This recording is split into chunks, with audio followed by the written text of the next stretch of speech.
দিনটা ছিল শ্রাবণ মাসের প্রথম সোমবার। আগের দিন রবিবার যেহেতু আমি বাড়িতে ছিলাম না, সেই জন্য সেরকমভাবে কিছুই আনিনি। তাই জন্য এখন বেরোচ্ছি বাজারে পুজোর জন্য কিছু জিনিসপত্র আনতে। বাইরে খুব গরম ছিল আর সব দোকানে ভীষণ ভিড়, তাই জন্য মিষ্টির দোকানে একটুখানি ভিডিও ক্লিপ নিতে পেরেছি। এই যে এখানে চলে এসেছি আর বাজার থেকে যে জিনিসগুলো এনেছিলাম সেগুলো এক এক করে বের করে রাখছি। এবার স্নান করব, স্নান করে আমিও পুজোটা দিয়ে নেব। দুদিন ধরে আবার সেই বিচ্ছিরি গরমটা পড়েছে। গরমকাল তো আমাদের কারোরই ভালো লাগে না, বাট কাদের কাদের ভালো লাগে সেটা কমেন্ট করো তো। স্নান করে আমি ঠাকুর ঘরে চলে এসেছি, এখন ভক্তি ভরে পুজোটা দিয়ে নিচ্ছি। আরেকটা ভালো জিনিস কি বলতো, সেদিন যেহেতু শহীদ দিবস ছিল, অফিসও ছুটি ছিল, আর অফিসটা ছুটি হওয়ায় খুব ভালো হয়েছে। সময় নিয়ে সুষ্ঠুভাবে পুজোটা দিতে পারছি, না হলে তো তাড়াহুড়ো করে পুজো দিয়েই অফিস বেরিয়ে যেতে হতো। পুজো কমপ্লিট করে এখন খেয়ে নিচ্ছি প্রসাদ। আর আমরা না সেরকম ভাবে করিনি যে সারাদিন ফল খেয়ে, মানে ওইভাবে করিনি। আমরা উপোস করেই পুজোটা দিয়েছি, তারপরে প্রসাদ খেয়ে তারপর নর্মাল নিরামিষ ভাত খেয়ে নিয়েছিলাম। এই এতক্ষণ পর একটু জল খাচ্ছি, খুব শান্তি লাগছে। আর আমাদের বাড়িতে না সেরকমভাবে কেউই ফল সাবু খেয়ে থাকতে পারে না।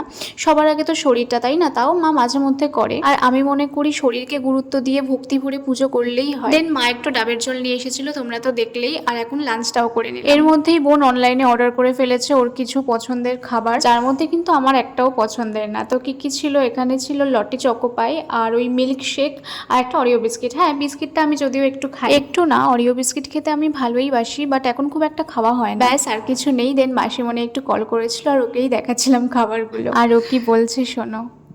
কি অর্ডার করলি রে? এই যে, খাবি? খাবি নাকি?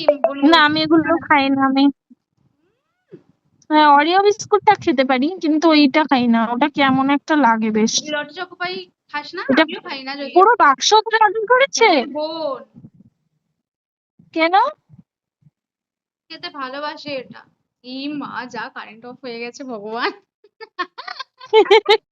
ভেবে তো ছিলাম দুপুরে একটা ভাত ঘুম দেবো খাওয়া দাওয়ার পর, কিন্তু এমনি সময় যেহেতু ঘুমাই না, তাই জন্য সেদিনকেও আর ঘুম আসলো না। আগে যখন পড়াশোনা করতাম তখন দুপুরে না ঘুমালে হতোই না, আর এখন দুপুরে না ঘুমাতে ঘুমাতে আর ঘুমই আসে না। আমাদের কার কার সাথে এমন হয় গো? দেন আরো কিছু ফুচকা ছিল, সেই একবার ফুচকা পার্টি করেছিলাম, ভিডিও শেয়ার করেছিলাম তোমাদের সাথে।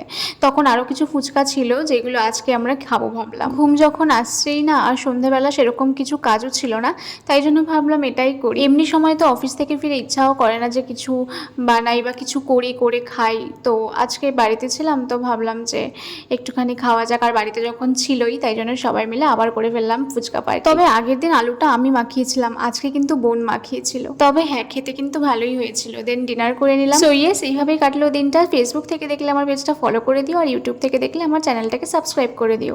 Stay tuned with Preeti's palette.